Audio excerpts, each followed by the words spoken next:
للأسف الشديد بنات وشباب مصر ما بيعرفوش يقلدوا غير في الغلط، غير في الحرام بس.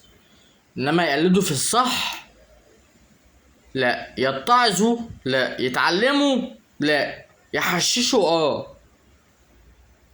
يعملوا اي حاجة حرام واي حاجة غلط.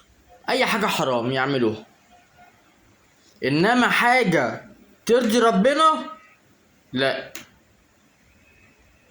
يتعظوا لا، يتعلموا لا. اي حد في البلاد الاجنبية لما بيشوف مصيبة غيره بيتعظ. تيجي مصر لو شفت مصيبة غيرك ما تتعظ، لازم يحصل لك انت كمان مصيبة او في عيلتك مصيبة، واذا اتعظت بقابلني.